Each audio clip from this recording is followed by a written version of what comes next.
The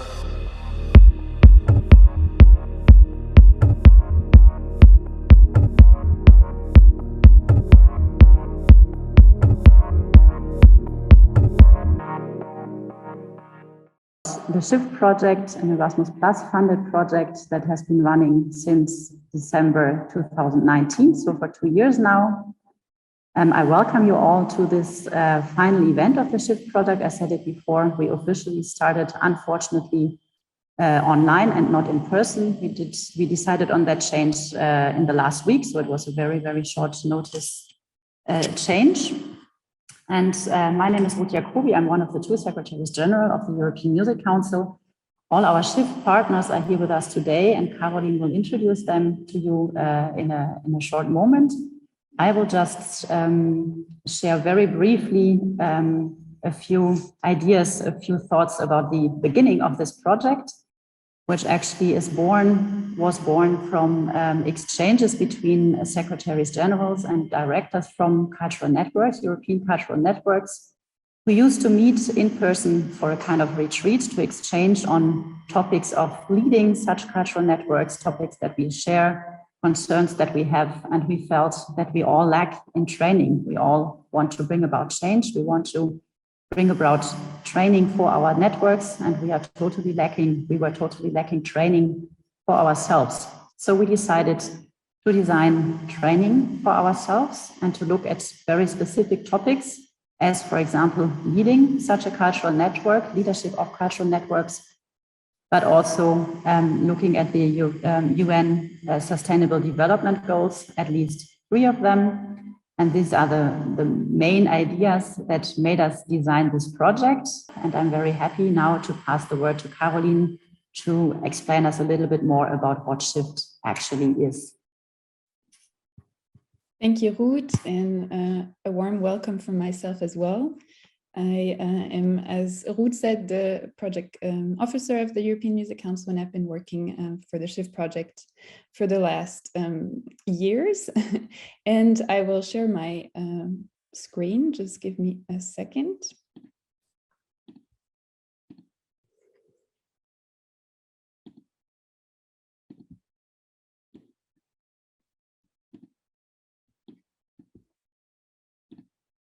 I hope you can all see it from the beginning as a full screen. If somebody can give me a, okay, good. This is we have a corporate design, and you will see that this is the same corporate in the same slides for all of the partners. But I will start with sharing you who is the SHIFT project. And this is a cooperation project of 9 partners. So I'll introduce you to them, which is European Core Association, Transeuropal, MC, FACE, ELIA, International Music Council, ITM, On the Move, and ourselves as project coordinator, the European Music Council. And we are a project co-funded by the Erasmus Plus program of the European Union. And why we did this, it was, as Ruth explained a bit, because we came to we saw that we lack some tools and guidelines on how to tackle big issues big global issues in the world. And especially we decided that we needed some training to get more knowledge on specific topics, which we will share with you in a few minutes, and also to implement change, because we have seen that it's always difficult when you have your day-to-day work in a cultural organization or in an organization to really focus on more transversal topics, and that you don't have the time to really tackle and really create a change in your organization. And this is what we aim to do. And also, of course, as well, everything will be for free online, and we would like to share this knowledge, being networks with our members, but also with the broader cultural sector, and create synergies and cooperations. And hopefully a future is ahead of us in SHIFT. And so what is it about? We have looked at the Sustainable Development Goals, which are a blueprint from the United Nations. They were released in 2015, and it is kind of a to-do list for the world with 17 goals on how to create better societies. And there are different topics, and what we selected, because of obviously it's a lot of work to tackle all of these topics at the same time, we decided to focus on 3 of them. I think I went too fast, which are gender equality, Objective 5, Objective 10, reduce inequalities, and Objective 13, climate action. But we see a lot of synergies between these goals. For example, clean water is obviously related to climate action. So we hope that we can work on all the SDGs at the same time by focusing on 3 of them.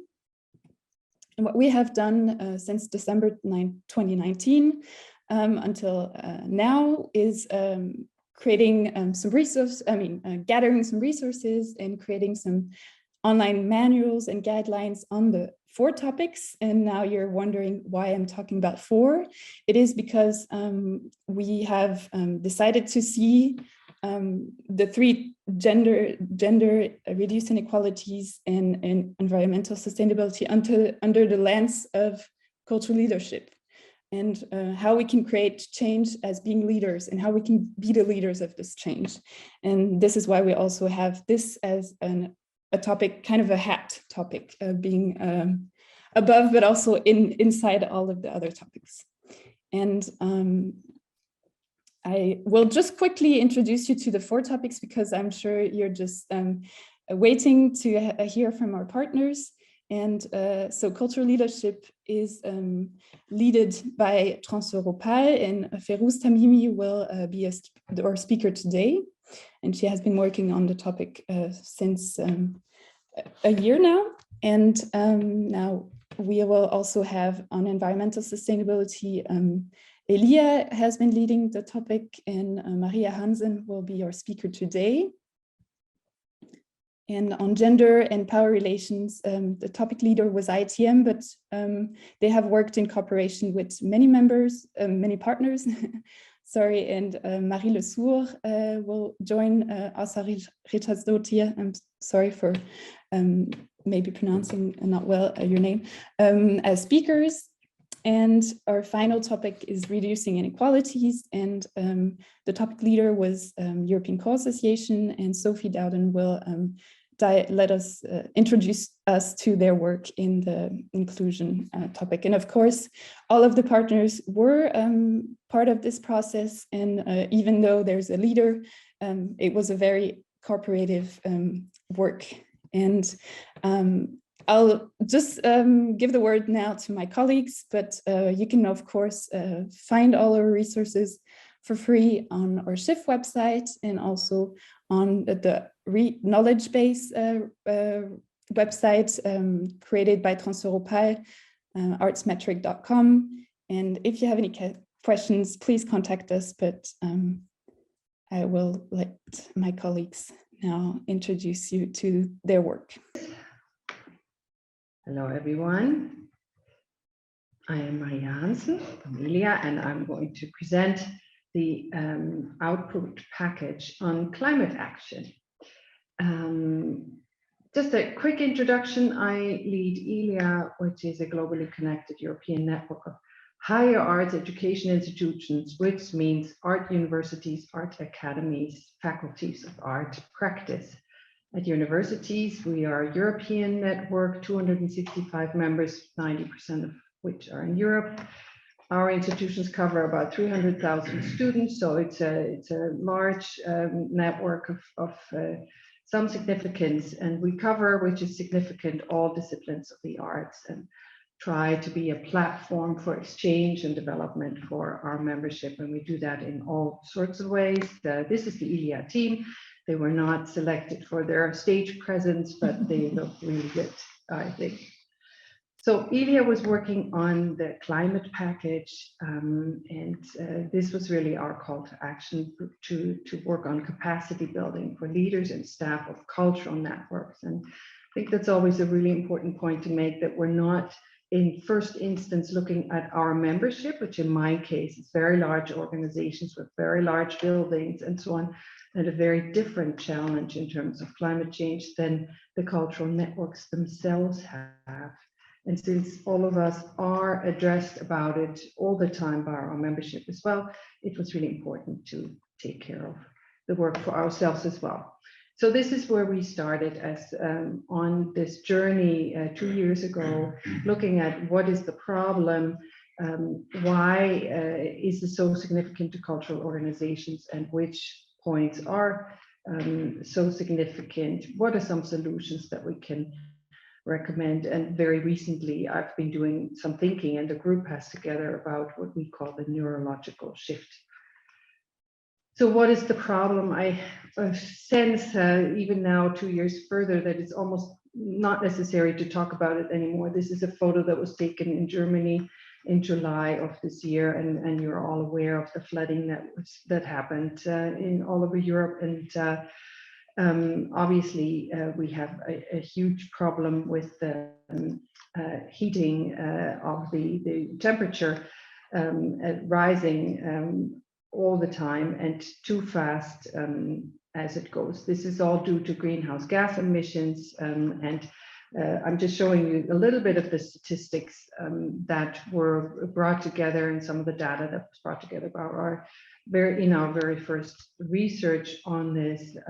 You can see that the electricity and transport are really high up there in contributing to the greenhouse gas emissions. Yes, of course, the cultural sector has a role in this, and this has been quite well documented.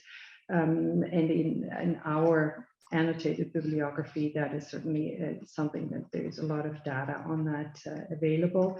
So I'm just going through some of these. I won't pause here for a long time because I think it's quite well known that the cultural sector does have an environmental impact, and that there is so much that could be done if we applied some rules and guidelines to it and looked at it really carefully. So we checked at the beginning, we did a very first survey amongst ourselves and colleague networks, and found that everyone was very willing to act, but that almost everyone was lacking the tools. I mean, even recently we did a survey amongst ourselves, and there's only one of our networks at the moment that has an established environmental policy in place. So that there is obviously a need to move on these items. There is a lot, we're seeing amongst our colleagues, a lot of willingness and eagerness to move forward, and a lot of searching for answers. Doing that together obviously makes a big difference. Many of you will have emergency declarations, which are really important to do, but they are also only declarations until we do something with it. So which areas for us are really important? And sector, buildings have a really huge carbon footprint, and so for many of you out there, that might be a really important topic. For the networks, it's not, ourselves, it's not such a big topic because none of us have a building. Travel and international touring and networking, which involves travel, on the other hand, are really important. So there's lots of areas that we could be looking at and have been looking at together. So most important change has to happen around electricity, heat, and transport in order to address factors that emit the most greenhouse gas emissions. The EU is not sitting still, as you're aware. In the summer, actually in the same week of that flooding that I just showed you, the EU climate package was presented, which aims to reduce by 2030 the greenhouse gas emissions by 55% in a comparison to the level at 1990. So that is a long period. It is a very ambitious program, but but many of you all out there are now aware of this, because the EU, of course, is translating these ambitions to the programs that they offer. So funding programs and so on. And anyone who applied for network funding has incurred this, that indeed there are now requirements in this regard. And we've seen that, for instance, in the UK, funders have already gone farther than that. And this is only going to get more. And as far as I'm concerned, that is a good idea, but it's also something that we have to have an answer for. So what are some solutions that we have found? Policy is really important. Even if you're a really small organization, having a policy in place is really important, because it focuses your mind on the topic. Secondly, literacy around these topics, understanding what makes a difference and what doesn't, and understanding also what, for instance, we deal with members, what our members expect of us, and what they would like for us to see, leading the pack, walking the talk. So this is an important topic that we spend quite a bit of time on. Measuring your own impact, the impact of your organization is a really key aspect, and also budgeting for that impact. And that could be budgeting in terms of longer travel time if you're taking the train, but it could also be that you need to spend more to get there. I'm keeping it with the travel examples at the moment, because taking the train often is more expensive. So that's something that can be a really good solution for you, and it requires being alert to it. Collaboration is really key. There's a lot of information out there, a lot of solutions out there. Work together. Adaptation of work in the artistic field is a really sensitive topic, but it's really important to look at.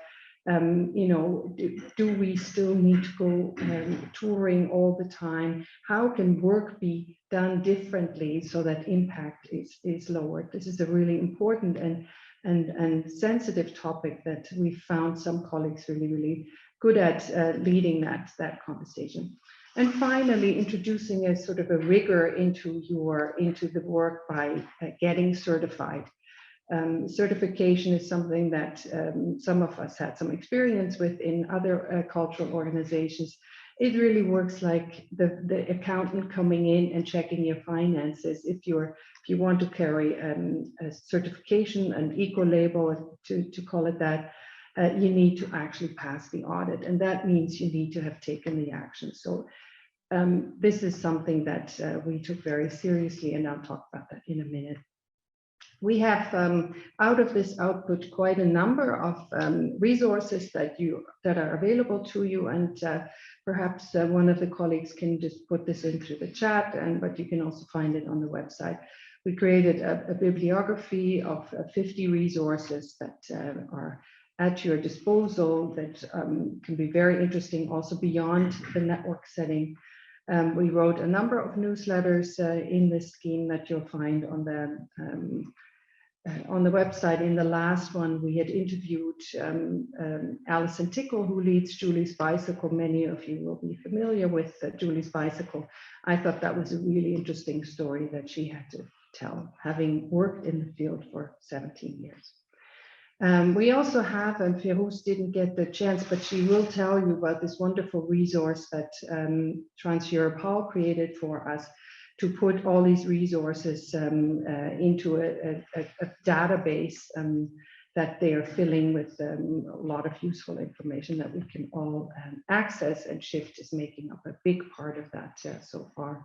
So I encourage you, you can see the URL up there, but again, maybe somebody is sharing it in the chat right now. So I was talking about certification, and as we were moving forward with this particular topic, we realized that it would be really good for us as networks to see if we could get ourselves certified as well.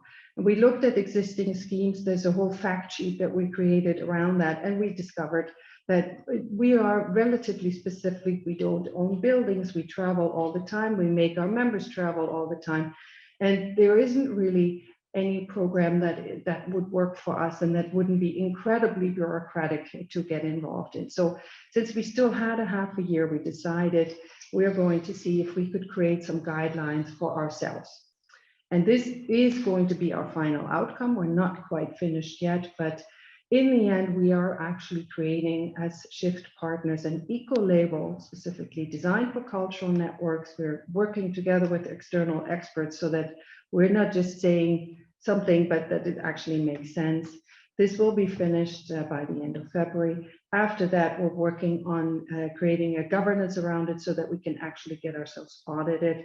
I know there's some of you out there that are very interested in this, and we're really happy that there's so much interest in it. The EU is also responding very positively to it. So this is exciting. It's still a little bit of work to do, but we'll get there, and I think it can make a real difference.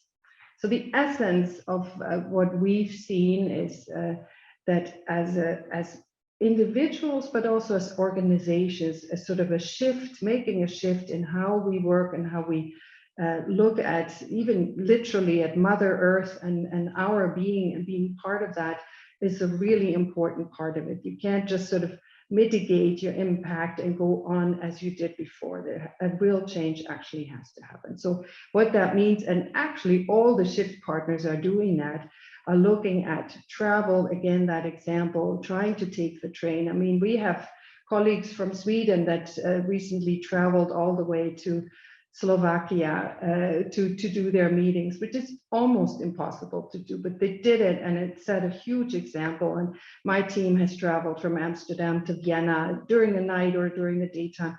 These are things that it drives you crazy because sometimes it's more expensive, but these experiments are important to do, and we really try to walk the talk there a little bit. In conclusion, I should stop. A lot has been done already, so be inspired by everybody around you, also outside of the cultural field, and make use of that. And there's just a few key aspects that will work that I've outlined here, and I said before, small steps are make all the difference already.